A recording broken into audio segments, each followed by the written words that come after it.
कि केंद्र में बैठी हुई सरकार जो अक़लियत मुखालिफ है, ये सरकार भी, ये गठबंधन भी अक़लियतों को नज़रअंदाज कर रही है। हैरत तो इस बात पर हुई है कि बिहार ने इस वक्त मेज़बानी की और बिहार का कोई एक भी मुस्लिम लीडर, नाम नहाद भी मुस्लिम मंत्री भी था, उसको भी इस स्टेज में जगह कहीं से भी नहीं दिया गया। बल्कि यही उनका मूल मंत्र भी है कि तोड़ो और राज करो, धार्मिक उन्माद फैलाओ। और ये है बाहर में जाने के लिए जो अंतर्राष्ट्रीय पैमाना है, उसमें अपनी झीप मिटाने के लिए उसने गलत बयानी का सहारा लिया है। मकसद है वो देश को सामने में रखकर नहीं है, बल्कि सबका निज स्वार्थ कहीं न कहीं से जुड़ा हुआ है। और अध्यादेश में चूंकि केजरीवाल जी का स्वार्थ जुड़ा हुआ था, इसलिए वो अपने स्वार्थ की पूर्ति के लिए आए थे। आ रहे हैं कि जिसकी लीडरशिप सामने में नहीं आई है, जिन लोगों की सत्ते में साझेदारी नहीं रही है, वो समूह कमजोर हुआ है। इसलिए ऐसे समूह की नुमाइंदगी होना जरूरी है। मैं इस अंदाज से बात कर रहा हूं, ये देश बनेगा तो सबके विकास से देश का विकास होगा। खास वर्गों को अगर आप छोड़ देंगे, अगर दुल्हन बहुत ही खूबसूरत हो, टांग उसकी टूटी हुई हो, तो दुल्हन खूबसूरत नहीं कहलाए। मुख्यमंत्री नीतीश कुमार नरेंद्र मोदी को सत्ता से बेदखल करने के लिए लगातार प्रयासरत हैं। इसी को लेकर के कल पटना में मुख्यमंत्री नीतीश कुमार के आवास पर एक बड़ी बैठक हुई, जिसमें देश भर से लगभग 15 पार्टियों के शीर्ष नेतृत्व ने इस बैठक में हिस्सा लिया। लेकिन बहुत सारे ऐसे पार्टियां थीं जो कि इस बैठक में उपस्थित नहीं हुई और ना ही उसे बुलाया गया। इन्हीं पार्टियों में से एक है AIM, और उनके किसी भी शीर्ष नेतृत्व को इस बैठक में नहीं बुलाया गया। इसको लेकर के खासा नाराज़गी है। AIM के विधायक अख्तरुल इमाम ने एक प्रेस वार्ता के दौरान अपनी नाराज़गी जाहिर की। उन्होंने कहा कि नीतीश कुमार ने जो बैठक बुलाई है, वो बैठक तभी सफल हो सकती है जब देश भर के सभी वर्ग के सभी पार्टियों के शीर्ष नेतृत्व इस बैठक में शामिल होंगे। आइए सुनते हैं वो प्रेस वार्ता में क्या कह रहे हैं। अभी बनवा दे रहे हैं, आज बनवा देंगे। इतना बड़ा मेला लगा था, उसी पे सर की प्रेस कॉन्फ्रेंस। इस वक्त चाहती है कि दिल्ली के तख्त पर बीजेपी जैसी नाकारा और तानाशाह पार्टी कायम न रहे और उसको हटाया जाए, और अगर उसको सामने में रखकर कोई लार्जर अलायंस बने तो बनना चाहिए और ज़रूर बनना चाहिए। कल बिहार ने मैं विपक्षी दलों को एकजुट करने की, और मैं समझता हूँ ये आधा अधूरा अमल है। इसमें कई लोगों को नज़रअंदाज किया गया है। इसमें बेशतर वो लोग थे जो लोग कहीं न कहीं से बीजेपी से उनका रिश्ता रहा है। लेकिन सबसे बड़ा सवाल ये है कि 140 करोड़ के इस देश में, जहाँ तकरीबन 35 करोड़ की अक़लियत की आबादी रहती हो, जहाँ मुस्लिम अक़लियत एक बड़ी आबादी है, सिखों की आबादी है, ईसाइयों की आबादी है, इन तमाम तर अक़लियत के लोगों को नज़रअंदाज किया गया है।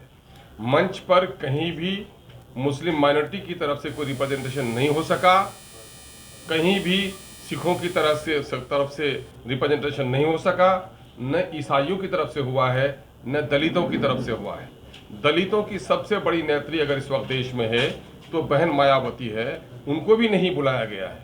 आप देखेंगे कि पूरे देश में मुसलमानों के मसाइल पर बात करने वाली अगर कोई पार्टी है तो AIMIM है, ये IUDF है और मुस्लिम लीग है।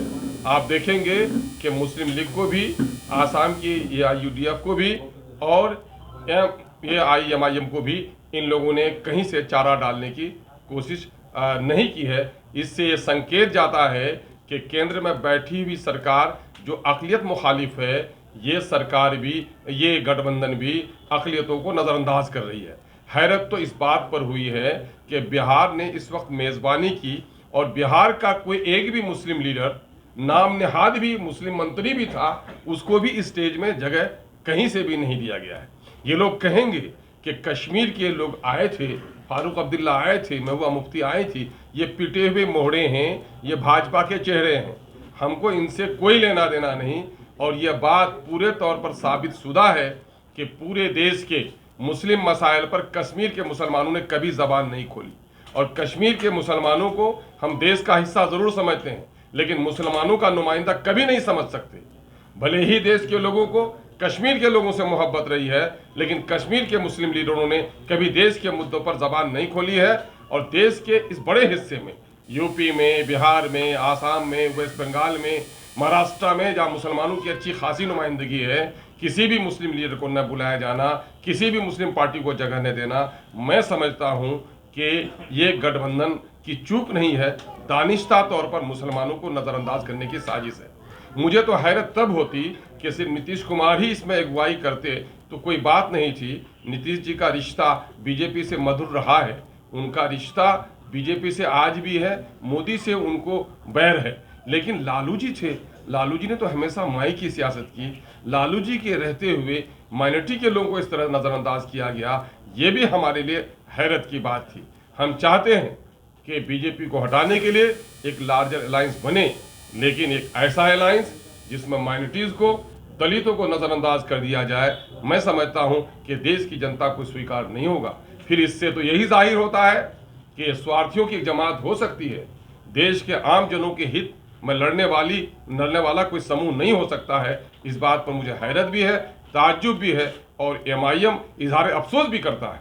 यही वजह है कि हम लोगों ने बड़े दर्दमंदी के साथ कहा है कि मुमकिन है ये गठबंधन बने। शायद अगर इस तरह लोगों को नज़रअंदाज किया तो फिर दूसरा गठबंधन बनाना मजबूरी भी होगी। और आज यही वजह है कि पूरे बिहार से अक़लियतों और दलितों की आवाज़ उठ रही है कि MIM किशनगंज में आगामी इलेक्शन लड़ने का फैसला कर चुकी है। बिहार के दूसरे हिस्से में भी MIM अपना उम्मीदवार उतारेगी पार्लियामेंट के इलेक्शन में। लेकिन यहाँ के अक़लियतों और दलितों का एक बड़ा समूह का दबाव है कि अवैसी साहब ने तेलंगाना में बहुत कुछ किया है। अवैसी साहब कम अज कम बिहार में जहाँ उनको अच्छा लगे, चाहे वो अगर सीमांचल में लड़ना चाहे, मिथिलांचल में लड़ना चाहे तो आकर के, या फिर चंपारण के इलाके में लड़े, मगध के इलाके में लड़े, जनाब बैरिस्टर असदुद्दीन अवैसी साहब को बिहार से इलेक्शन लड़ना चाहिए। बिहार की पार्टी भी और बिहार के आम दर्दमंद जो दलित और अक़लियत के लोग हैं उनकी इच्छा है। आज हमने इसी मामले में आप लोगों को न्योता दिया था कि ये गठबंधन जो बना है वो आधा अधूरा है। इसमें मुसलमानों को, दलितों को, सिखों को, ईसाइयों को नज़रअंदाज किया गया है। मुस्लिम रिप्रेजेंटेशन कहीं से भी इसमें नहीं देखा है। इसी दुख के इजहार के लिए हमने बुलाया। नीतीश कुमार आप लोगों को शुरू से कहते रहे हैं कि भारतीय जनता पार्टी की भाषा बोलते हैं, उनकी मदद करते हैं। मायावती में भी यही इल्जाम लगता है, इसलिए आपको नहीं बुलाया गया कि हो सकता है आप मुखबिरी कर दें, जिस तरह जीतन राम मांझी पर उन्होंने इल्जाम लगा के बात किया। मैं कह रहा हूँ ये कोई साजिशी गढ़ो है जो मुखबिरी। लोकतंत्र में जो कुछ भी होता है खुल्लम खुल्ला होता है। ये इनका इसके माने इनका कोई खुफिया एजेंडा भी, हिडन एजेंडा भी है जिसकी मुखबिरी लोग करते होंगे। ये हिडन एजेंडा क्या है इनका? हिडन एजेंडा तो यही होगा नीतीश कुमार जी का कि किसी तरह से बीजेपी में फिर राह निकालना। वो इनका हिडन एजेंडा तो वही रहा है। बीएसपी से कोई बात चल रही है आप लोगों की गठबंधन को लेकर के? दोनों लोग, देखिए, सवाल ये पैदा होता है कि आदमी को जब जगह नहीं मिलती अपनी जगह तलाश करनी पड़ती है, और हम किसी के मोहताज नहीं हैं। अकेले चलने की आदत हमको है भी, और अगर कोई रास्ते में विचारधारा से मिलता हुआ मुसाफिर मिलेगा तो उसके साथ चलने में भी हमको कोई दिक्कत नहीं है।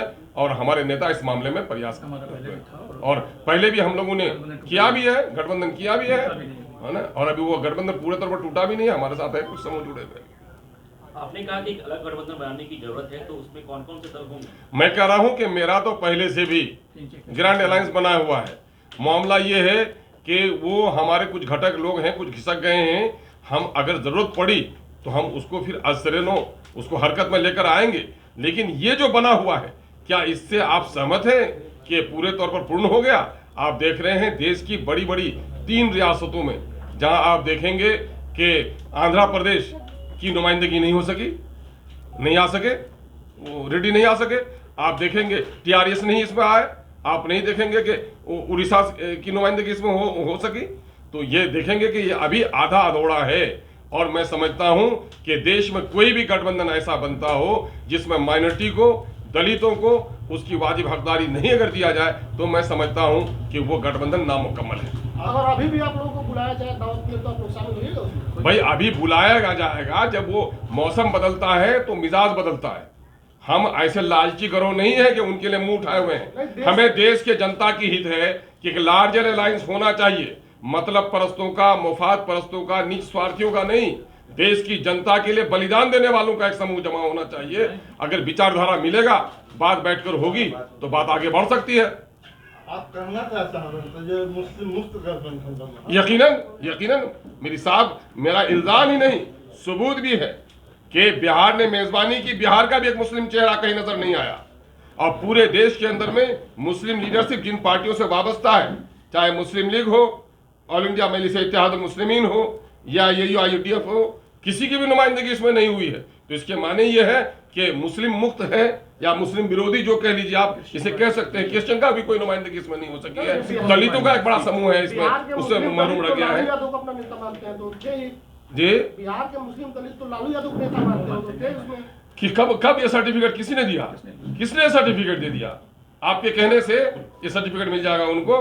हर एक इसके माने ये है कि 75 सालों के दरमियान में भी दलितों के दरमियान में अपनी लीडरशिप और अपने मुद्दों पर बात करने की सलाहियत पैदा नहीं हुई। ये तो हैरत की बात है। क्या दलित समाज आज भी इतना दबा हुआ है कि उसके दर्द की आवाज भी दूसरा बयान करेगा?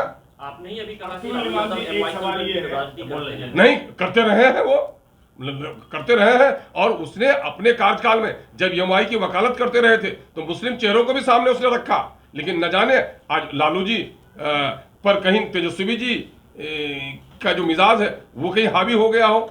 ये आश्चर्य की बात है। मैंने तो अपने सियासी गुरु के बारे में कहा, यह आश्चर्य की बात, ये पहला मौका है कि लालू जी की उपस्थिति में माइनॉरिटी को इस तरह नजरअंदाज कर दिया गया। ये खेदजनक है। क्या अगला जो आप लोग विपक्षी एकता की जो रूपरेखा बना रहे हैं वो धर्म के आधार पर बनाना चाहते हैं? नहीं, बिल्कुल नहीं, धर्म के आधार पर नहीं, धर्म के आधार पर नहीं। मैं कह रहा हूं माइनॉरिटी को एक मौका दिया गया है देश के अंदर में, कमजोर तबके की नुमाइंदगी हो, इनके लिए रिजर्वेशन लाया गया है, SC ST के रिजर्वेशन लाया गया है। चूंकि जो समूह कमजोर है उसके लिए रिजर्वेशन का मौका है संविधान में, और उनको नजरअंदाज कर दिया गया है। और सारे आंकड़े बता रहे हैं कि जिसकी लीडरशिप सामने में नहीं आई है, जिन लोगों की सत्ते में साझेदारी नहीं रही है, वो समूह कमजोर हुआ है। इसलिए ऐसे समूह की नुमाइंदगी होना जरूरी है। मैं इस अंदाज से बात कर रहा हूं, ये देश बनेगा तो सबके विकास से देश का विकास होगा। खास वर्गों को अगर आप छोड़ देंगे, अगर दुल्हन बहुत ही खूबसूरत हो, टांग उसकी टूटी हुई हो, तो दुल्हन खूबसूरत नहीं कहलाए। प्रधानमंत्री नरेंद्र मोदी ने न्यूयॉर्क में एक मीडिया कर्मी के द्वारा पूछे गए सवाल के जवाब में कहा कि भारत में जाति और धर्म के नाम पर, बल्कि यही उनका मूल मंत्र भी है कि तोड़ो और राज करो, धार्मिक उन्माद फैलाओ। और ये है बाहर में जाने के लिए जो अंतर्राष्ट्रीय पैमाना है उसमें अपनी झीप मिटाने के लिए उसने गलत बयानी का सहारा लिया है। वो न सच्चाई ये है कि भारतीय जनता पार्टी ने जब से जन्म लिया है धार्मिक उन्माद और जाति उन्माद ही उनका सेवा रहा है। और उनका सबसे बड़ा सबूत ये है कि उनके मंत्रिमंडल में आप जाकर के देख लीजिए, उनकी पार्टियों में जाकर देख लीजिए क्या नुमाइंदगी है माइनॉरिटी के लोगों की। ईमान साहब, अभी आप बात कर रहे थे कल की विपक्षी एकता की मुहिम की, उस बैठक की जिसमें मुसलमानों का बिहार से रिप्रेजेंटेशन नहीं हुआ और नहीं, देश से भी नहीं हुआ। हाँ, कई स्टेट्स का भी रिप्रेजेंटेशन अलग से भी नहीं हुआ। ये बताइए कि इसी मीटिंग में कल दिल्ली के मुख्यमंत्री आए थे, उन्होंने मीटिंग अटेंड की और उसके बाद ज्वाइंट प्रेशर भी नहीं एड्रेस किया और रास्ते में जो स्टेटमेंट उन्होंने दिया, इसको आप किस तरह से देखते हैं? आपका क्या मौक़िफ़ है? ये इस हम लोग ये देख रहे हैं कि इनका जो मकसद है वो देश को सामने में रखकर नहीं है, बल्कि सबका निज स्वार्थ कहीं न कहीं से जुड़ा हुआ है। और अध्यादेश में चूंकि केजरीवाल जी का स्वार्थ जुड़ा हुआ था, इसलिए वो अपने स्वार्थ की पूर्ति के लिए आए थे। और इसमें 370 में उसने भाजपा का पैसा दिया है। कोरोना काल में एंटी माइनॉरिटी जो उनकी एक्टिविटीज रही है वो भी सबके सामने में रही है। मैं कह रहा हूं कि इस देश में कोई भी लड़ाई, स्वतंत्रता संग्राम की लड़ाई रही हो, इंदिरा गांधी के जुल्म के खिलाफ लड़ाई आंदोलन चला हो, कभी भी मुस्लिम, दलित और सिखों को छोड़कर कोई आंदोलन सफल नहीं हो सका है। और आज इस समूह को नजरअंदाज किया जाना मैं समझता हूं कि भयानक राजनीतिक गलती है। तो आपने सुना कि किस तरह से उन्होंने आरोप लगाया कि जो भी इस बैठक में पार्टियां आई थी वो कहीं ना कहीं भाजपा से जुड़ी हुई थी और भाजपा के ही से ही जुड़े हुए पार्टियों का इस बैठक में आना हुआ है। कोई भी ऐसी पार्टियां नहीं थी जो कि भाजपा से नहीं जुड़ी। इसके बाद भी उन्होंने आरोप लगाया कि इस बैठक में ना तो ईसाइयों को जगह दी गई है, ना ही सिख को जगह दी गई है और ना ही मुस्लिम समुदाय के लोगों को जगह दी गई है। आपको ये वीडियो कैसा लगा? यदि आप इस वीडियो को YouTube पर देख रहे हैं तो YouTube को सब्सक्राइब करें। यदि आप इस वीडियो को Facebook पेज पर देख रहे हैं तो Facebook पेज को लाइक करें। कैमरे के पीछे हैं विष्णु। धन्यवाद।